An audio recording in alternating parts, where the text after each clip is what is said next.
Thank you for tuning in. We hope you're having a wonderful day wherever you're listening, when you're walking the dog, working out, going on a run, in the car.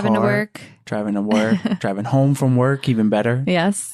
On a Friday. Yeah, there we go.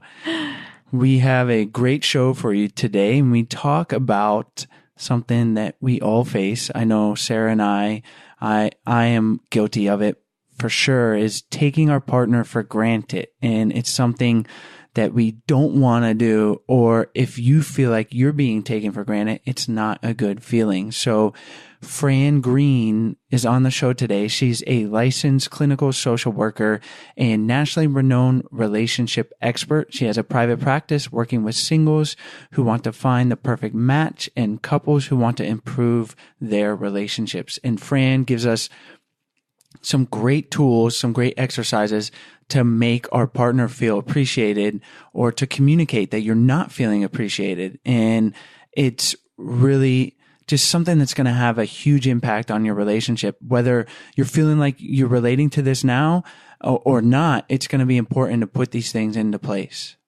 Yeah. And having this conversation, this dialogue with Fran really inspired us to create a challenge around appreciating your partner. So we're going to do a 5-day, 5 days of appreciation challenge for your partner. So if you want to find out more information on the challenge, you can sign up today. It's free, and you can go to our website, idopodcast.com/appreciation, and you'll be able to sign up, and we'll send you an email every day for 5 days on different ways that you can learn and to better appreciate your partner.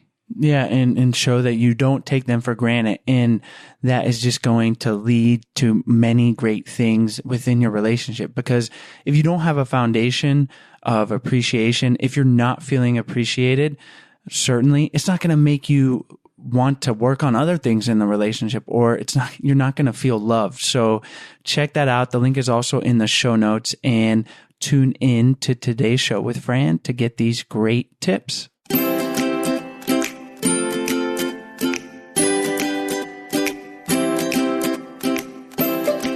Hi, Fran. Thank you so much for joining us on the show today. I'm delighted to be here, Sarah and Chase. Fran, we've given our listeners a little overview, told them about yourself. Why don't you take a minute and tell us why you enjoy helping people improve their relationships? Oh, my God. How much time do we have? Well, helping people improve their relationships is in my blood. I can't help it. Whether I'm at the supermarket or coaching a client or running a group session, it's all about people having the best relationships possible, whether it's with their spouse, their parents, their children, their friends, their siblings, or if they're dating, because there is nothing more important than the way two people connect with each other. And the more skilled you are and the more you understand the impact that you have on someone else and what you can do to have the best relationships, the happier you're going to be. We agree with that. Mm-hmm. And today's topic is going to be... By the way, that means you're very smart if you agree with me. That's giving me too much credit, but I'll take it. And our listeners too, I guess you guys out there, you're all smart. Fran says so. And yeah, it is important because it is really the foundation of our lives. Otherwise, we just have a relationship with ourselves, and that's not much fun. So it is super important. And today's topic is one that hits close to home for Sarah and I, and one that I'm sure a lot of our listeners can relate to, and that is how to not take your partner for granted. And certainly in long-term relationships, I think this might become more of a problem because over time, we just get used to each other, and we get used to the fact that they just clean up after us all the time, or they, or they're just so agreeable and easy to be with. And I know I'm guilty of just slipping into taking notice those qualities were specific to Sarah. These weren't just examples, but to taking those things for granted. So why don't we? Well, and why do you think we do that, Chase? Well, that you read my mind. That's what I was going to say. Why does that happen? And then let's talk about how we can avoid that. Why do we take our partners for granted? I don't think we plan on doing that. That's the craziest thing. It just sort of happens and it sort of evolves. Because if I had to come up with a reason, is that we no longer feel that we have to try. We've gotten the prize. We've gotten the ring. We've gotten our boyfriend, our spouse, our long-term lover. And we sort of go into this complacency. And what happens is the quality of the relationship starts to erode, and then the negativity starts to seep out, and a little bit of anger and resentment, and then you start looking at your friends or, people in your everyday life, whether at work, and saying, oh my God, they have such a great relationship. I just love what they do. And let me tell you, the things that they do are so simple.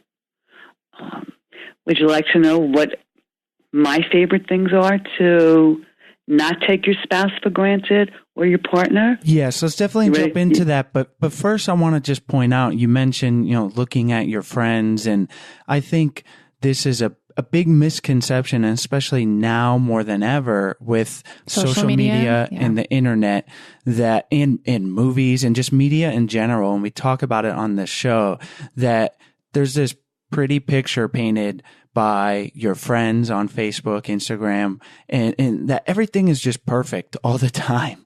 And I know, I'm so jealous of them. I'm not kidding. I want my life to be like that.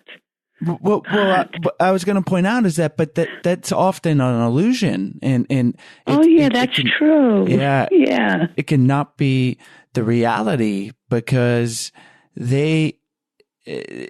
social media in general is just, it's not a real window into many of our lives. I know I don't post about what a terrible day I had when I've had a bad day, or when Sarah and I get in an argument and be like, this morning was really rough. Sarah and I can't seem to get past who takes out the trash.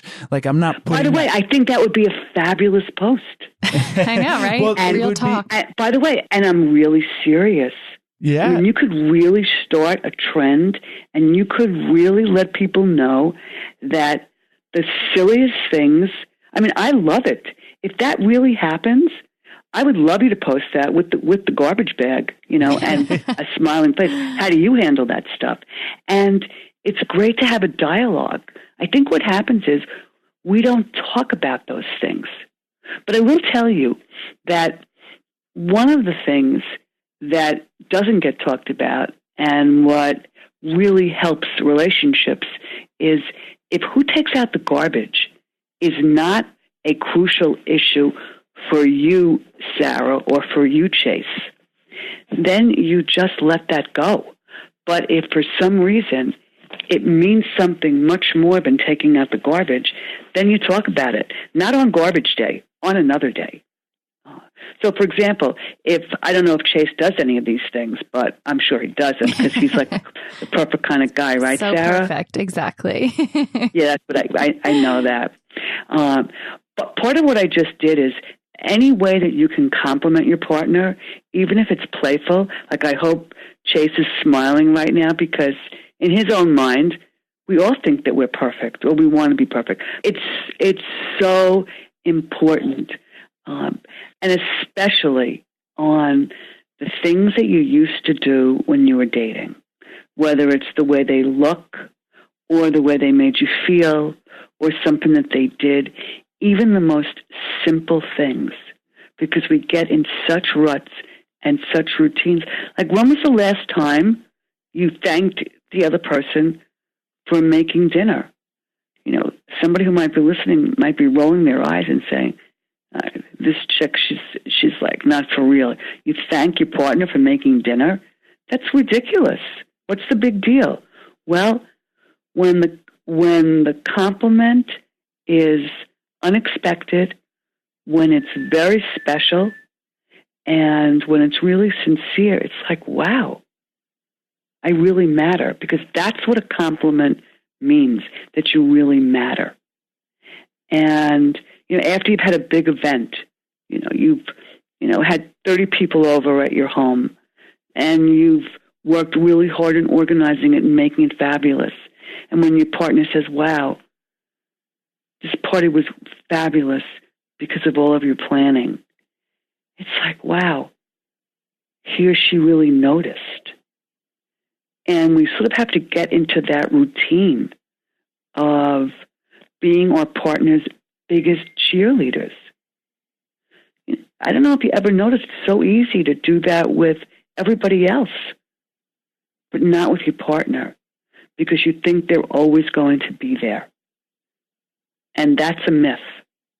As we all know, breakups and divorces happen quicker and more often than we want.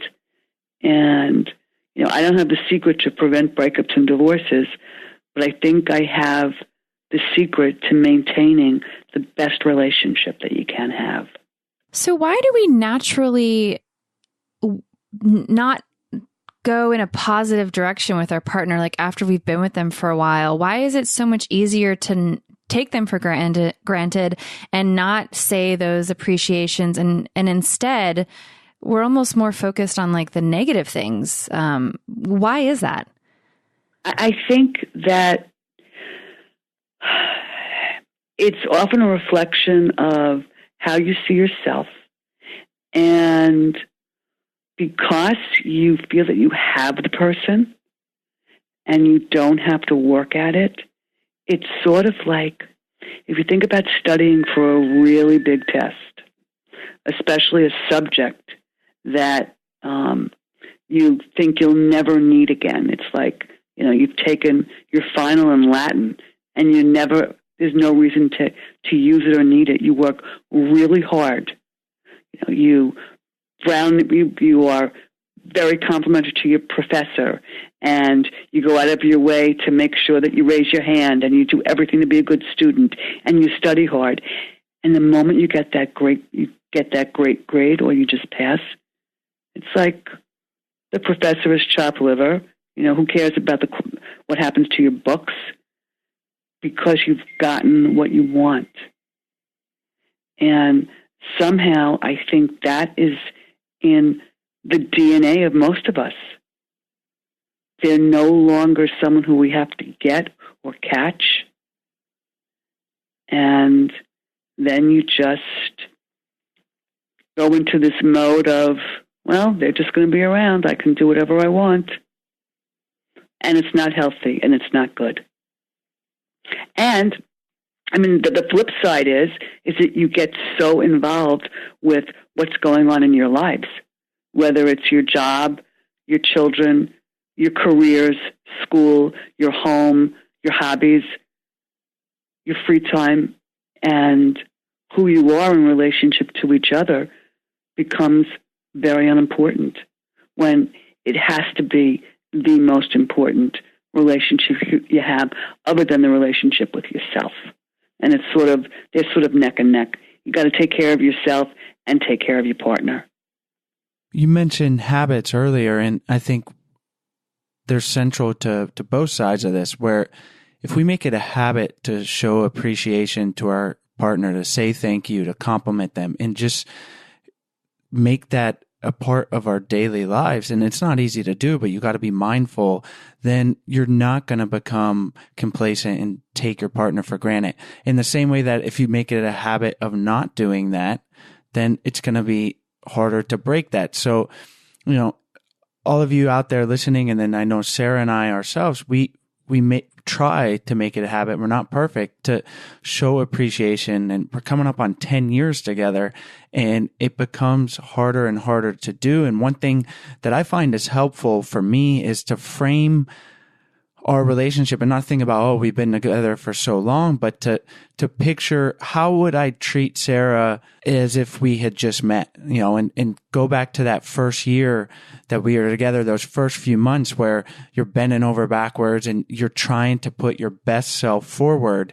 And and just be like, I should be doing that now too. And ask yourself, would I say this? Would I act this way if I was trying to win her over when we first started dating? And if the answer is no, it's probably not something you should do anytime. And how do you win Sarah over now? What do you do? I try to do these things that we're talking about, is show appreciation for her, and tell her how much I'm thankful that she's a great mother, and that she last night we had dinner and she put it together, and I said thank you, and she was being modest. She's like, I just heated up the soup. but it was so nice to hear that. There are a couple of things that we didn't talk about, but it's about having a sense of humor together. That is so important to keep the sparks alive. And what I love most about whether it's social media or texting or emailing is use that opportunity to send a loving text to your partner when they're at work or at the gym, or even better, when you're across the table, when you're out to dinner, or in another room in your house or your apartment. It's like, wow, send a Bitmoji, send a GIF, do something that, you do with everybody else. Do it with your partner. Oh my God, it's so romantic and it's so flirtatious. Do the things like plan a mystery date where you just tell your partner what the dress code is and what time you're leaving, and plan a special night, something that's a surprise. And one of the things, it might sound very trite, is have a date night. Make sure the two of you go out and do something. It's not going to Home Depot, or it's not going to the grocery store. It could be going to the fast food place even. It doesn't matter what you do. It's planning time together. And everyone has different lives and different amounts of money that they can spend. It's not about money. It's not even about time. It's feeling that you're totally connected. Whether it's playing, your wedding song and starting to dance, put it on your playlist on your iPhone. I mean, how nice is that? I love these ideas, and they're important ones. And I'm glad you mentioned flirting, because that's another thing that in a long-term relationship, or you could be a year in and the comfort starts to set in, but that a partner becomes like our roommate almost. Sometimes we get into these habits and they're just kind of there, and it's easy to slip into this rut, like you said, job, parenting. But I feel like when Sarah and I flirt, it doesn't even have to, it's not even definitely it can lead to sexual things, but it's just like a connection. It's a way to communicate that feels loving and affectionate, and can easily go by the wayside the longer you're together. So I like that you think about, and what I do is think about early in the relationship, because we've been there. So it's easy to use that as something to model after, and to get that feeling again. So get out there and flirt with your darn partner. It seems so By the way, simple. sometimes the longer you are together, the easier it is to flirt, because you have so much history. And it doesn't necessarily mean always going back to the beginning in time. It's realizing that you enjoy holding hands when you're, walking into the restaurant together. After 10 years, it's like, oh my God, I still love this. And it's saying, the way you look at each other, the way that you smile or wink or have the pet names, the way you touch each other, the way you wink at someone, Also it's when I say getting dressed up for each other, I don't mean necessarily, but there's how we each like the way each other looks, whether it's in a suit or whether it's in great jeans or whether it's a really nice pair of shorts and shoes without socks, whatever it is. Wearing the kind of outfits that your partner really likes, that's like another great way to flirt with each other. And cards, getting romantic cards for no reason, getting romantic cards for birthdays or anniversaries, not missing special occasions, getting creative gifts that mean something, even if it's, I don't know, your partner loves, oatmeal raisin cookies, and you're not the baking type, but there's this one bakery that makes the best oatmeal raisin cookies for no reason. Get them. There's just so many things that you can do to keep the love alive, and you have to flirt every single day with your spouse or your partner. There's no ifs and ands about it. And the more you do it, the more it's going to become a chemical reaction and a reciprocity that from the moment you wake up to the moment you go to bed, you're going to know that you have this connection with your partner. And from firsthand experience, just because lately Chase and I have been really focusing on this and giving each other gratitude and showing appreciation, that it's almost like dominoes, because I expressed to Chase that it really makes me feel special when he's romantic to me and when he does little things that just shows appreciation, like you said. But when he does those things, it makes me feel so appreciated that I want to do what makes him feel special. And exactly. So in turn, yes. It just makes the relationship so much better. It's just, what are you trying to say, Chase? Revolving. I'm drawing a circle in there. He's drawing a circle now. I said it's a circle. It is. That's what we talked about, and it's a great point. It is. Communicating your needs, I think that's an important part to point out here. Not just assuming your partner is going to suddenly take the step to start appreciating you. You can go out and say it and say, hey, I would really like it if, you held my hand like we used to, or just explicitly say it. Don't ask them to read your mind. And then they're going to hopefully receive that well and then do it. And now that you're going to, like Sarah just said, you're going to feel better to in a better place to meet your partner's needs. So domino, circle, both analogies that work here, and it's incredibly important. Today's episode is sponsored by our course, Spark My Relationship. We started I Do Podcast to get information to improve our own relationship. We thought at the very least we'll be able to do that, and then to share it with our listeners. The guests are great, and we've gotten a ton of valuable information, but we found that if we don't actually deliberately take the time to implement the strategies and tools that our guests give us, we weren't seeing the real lasting benefits that we desired in our relationship. And that's why we created the Spark My Relationship course.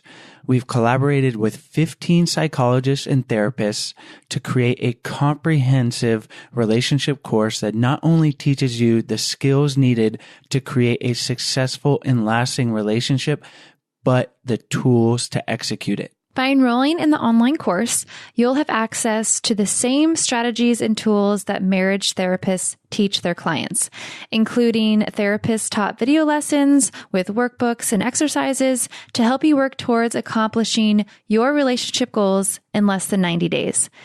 You'll also learn how to detox unhelpful relationship habits and learn healthy ways to interact.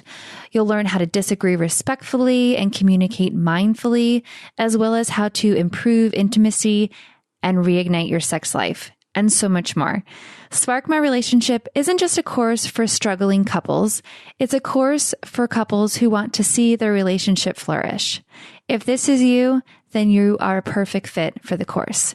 So for a special offer for our I Do podcast listeners, head over to sparkmyrelationship.com/unlock.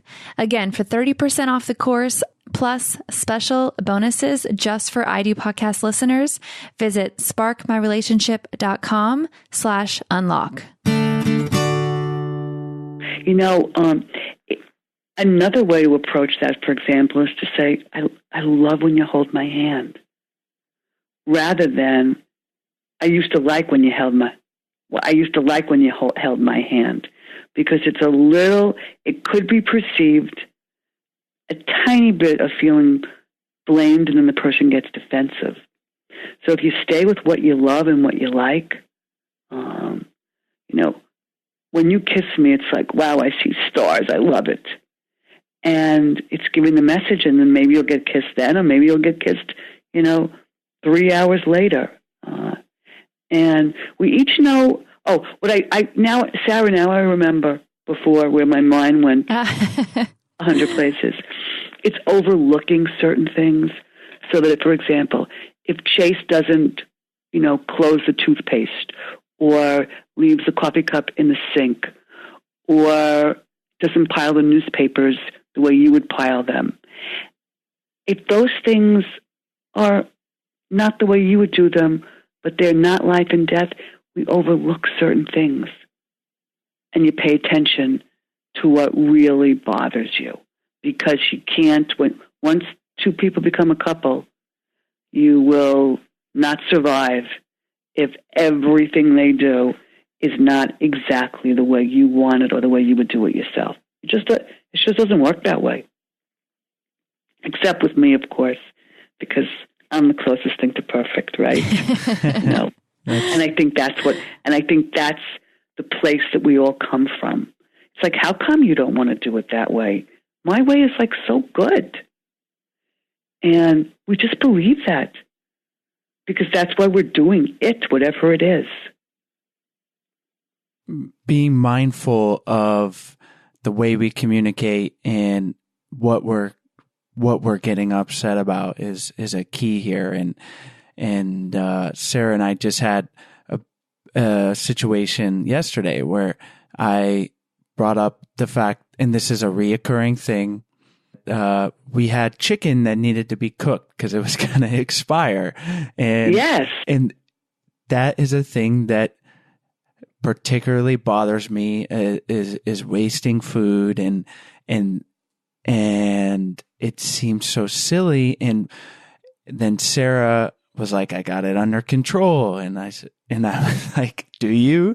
Because we're not going to eat it. And it seems so silly. And I think the way we handled it is we talked about it, and I'm looking at Sarah. I don't think we let it escalate too much, but it was a reoccurring thing that I think it is a fine balance. I don't bring it up every time, like this nagging thing, but I think it's a fine balance, because you got to decide what your values are and your deal breakers, and you don't want to compromise those. But the expired chicken in the refrigerator is probably something you shouldn't have a big fight about, right? This is like a great example. It drives you crazy, Chase. Yes. It's like, for some reason, it's like you cannot believe that something like this would happen. It's like so ridiculous. You take something out, you defrost it, and you cook it. I mean, what's so hard about it? And it can be, for you, extremely irritating. And the way that I would reframe that, is something like this. The $8 that the chicken cost is so irrelevant, and the money that we're really good about, or the money that we'll waste on, having a $14 drink, sometimes you just have to say, not the end of the world. And I have another couple of other suggestions. Certainly the person who's most irritated by it just goes and cooks it. Sarah's smiling. I'm smiling right now at your responses, because Yesterday was like Chase said, I completely understand that it is frustrating. But my suggestion was kind of like what you said. Like if you don't want it to go to waste, throw it in the freezer or cook it. Like we're in this together. We both have a lot going on. I get where he's coming from. And sometimes cooking is the last thing on the to-do list. And you know what's so funny? What I love is I defrosted chicken the other day. By the way, Chase, I am so not a food waster. You have no idea. It drives me crazy, okay? But I had no interest and no desire in cooking it or barbecuing it or eating it. I gave it away to somebody. It just so happened someone was over, and I said, I've defrosted this. You want it, it's yours. You have to cook it today. I defrosted it yesterday or the day before, and they took it. I was so happy because I would have had to have thrown it out. But I feel your pain. Oh my God, I hate it. Do you ever have something slip under the seat when you've gone food shopping and then you don't realize it till the next day? Oh, that sounds terrible. Perishable item. Oh my God, painful, right? I have to admit something as we're on this topic. The other day I went to the grocery store and yes. I usually put all my cold stuff together so that they pack it together, but they had put the turkey underneath the dry stuff and I didn't unpack the dry stuff until the next day and I had to throw away the turkey lunch meat. Oh, yes. Sarah's stabbing me in the heart right now. By the way, let me, Chase, sometimes finding out the truth is so important. And you really have to thank Sarah for willing to disclose this horrible thing that happened. Thank you. It's and the reason why I'm making fun of this is my husband probably will never listen to this, so I could say it. If he would go somewhere without the coupon, and let's say he went to the car wash without the coupon, it was like a knife through my heart because car washes are so expensive. How could you not go with one? Or when we used to eat dry cereal, he'd buy Cheerios when it wasn't on sale. It was against my religion. You buy the Special K that's on sale. And then I said to myself, and this is, I'm being serious, not the end of the world. Or when he goes to CVS and buys something that's full price, when I have all the coupons and all the, extra bucks or whatever it is. I don't know if you have CVS. It's the drugstore. Yeah. Yes. Okay. And then I said to myself, fortunately, I'm not living penny to penny, not the end of the world. And it makes me feel almost relieved that I don't have to get aggravated. So the thing I'm saying to you, Chase, is if you think not the end of the world and neither one of you live a wasteful life, you're going to feel better because you won't have to be so blown away by it. So you're really doing something more for yourself than you are doing to Sarah. And one tip that I have that we try to use and I try to use is that and this is actually from one of the lessons in our online course, Spark My Relationship, where one of our therapists says, when you are angry and you are wanting to tell your partner something that maybe you're communicating your feelings, but it's not the best time, try to say a positive appreciation instead. And that will just kind of totally throw off the conversation and make it more of a positive a situation instead. So for example, if your husband, I think the example she uses is your partner comes home late from work and doesn't call you and tell you. Instead of saying, why didn't you call and tell me, yada, yada, yada, say, I'm so happy that you're home and that you made it home safe, and show appreciation. By the way, what's so funny, Sarah?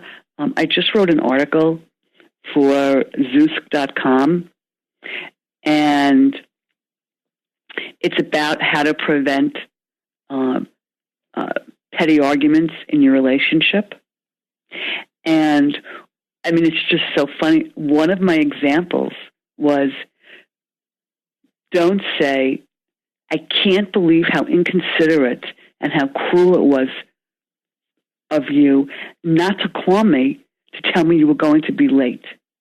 And rather say, I was so worried about you when I didn't hear from you, which is the same thing that you're saying, just sort of a twist about not blaming. And, I love your idea because it's tricking the brain, because that's not what's expected. So that's very, very, very helpful.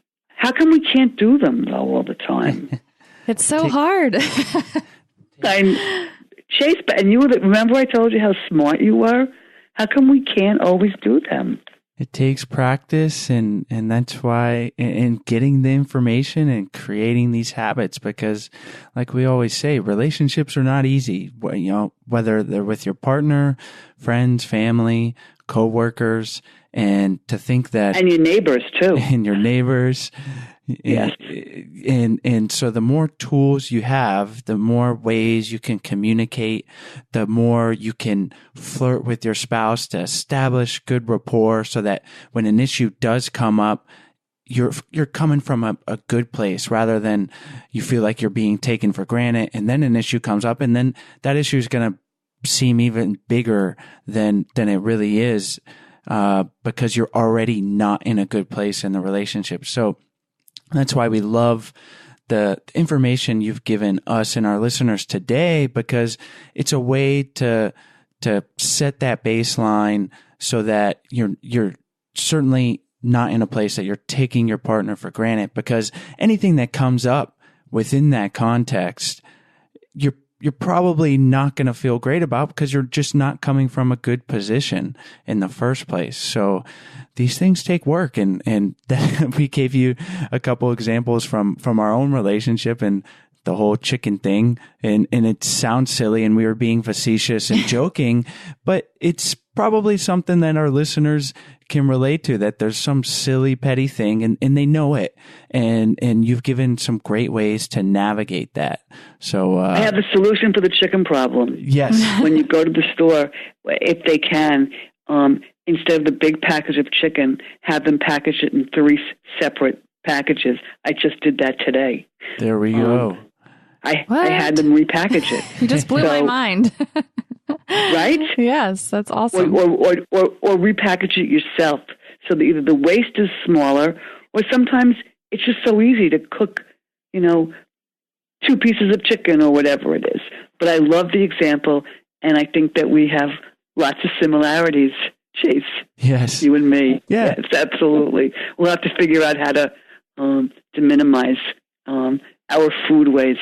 Yes, I give a lot of my stuff away, but when you have a big party, oh my God, I'd send people home with food. God forbid the food gets wasted. I don't like that at all. Yeah, and I think kind of the moral there is also be creative and take it into your own hands. If there's something that is bothering you that your partner does, like maybe they waste food, but not often, and it's not really the end of the world, like you said, you have the power to create the change. So like you said, the example, put it into 3 containers, put it in the freezer, but take that step to be proactive and not just expect your partner to change to fit how you want them to be. Absolutely. And this, a great way to end is, and I hate this, but it's so true, the only person that you can change is not your partner, it's yourself. Even though we want to change our partners. And the more you change yourself, the more you're going to get what you want from your partner, because they'll feel so much better about themselves. Well, that is a perfect note to end this interview on, Fran. So let's wrap up and have you tell our listeners where they can find you online, where they can contact you, and then we'll say goodbye. Certainly. They can find me at my website, which is frangreen.com. That's FranGreen.com. GREENE.com. Again, frangreen.com. And as a special gift to your listeners, I am the author of 3 books. My newest book is The Secret Rules of Flirting, and my previous books are Dating Again with Courage and Confidence and The Flirting Bible. And anybody who posts a review on Amazon on either The Secret Rules of Flirting, Dating Again with Courage and Confidence, or The Flirting Bible will get a complimentary 30-minute consultation with me, either for yourself or the person of your choice. And I'd be delighted to do that for all of your wonderful listeners. Excellent. And do they just message you and let you know that they've purchased the book? And absolutely. And they can just send me, they can forward me the review on Amazon. And I'll also give you my email address to make it easier. It's flirtingcoach@yahoo.com. That's flirtingcoach@yahoo.com. flirtingcoach@yahoo.com. And I also have other specials. Any of your listeners, just let me know that you've listened to this podcast, and I will have other special offers for you when you contact me. Excellent. Well, we'll have all the links to your books in our show notes page, and our listeners know to go to idopodcast.com to access the show notes for this episode. And Fran, thank you so much for joining us on the show. Thanks so much, and I can't wait to post it on my website as well. Thank you guys so much for listening to today's episode. If you want to find out more about our 5-day appreciation of your partner challenge, then you can visit our website, idopodcast.com/appreciation, and you'll be able to sign up for the free 5-day challenge there. We'll send you a daily email each day to give you examples and to just explain a little bit more of why it's so important to show appreciation for your partner. So this will be a great exercise for you to do with your partner. The link will be in the show notes, which will be at idopodcast.com/162. That is today's episode 162. And while you're on our website, you can also check out the other resources we have. We have another challenge, our 14-day happy couple challenge. That's on our website as well as a bunch of free guides and downloads for your relationship. We also have our Love Tribe, which is a private Facebook group for all of our listeners to share their stories or ask advice or just show support for each other. So as always, thank you so much for listening, and we'll see you next week.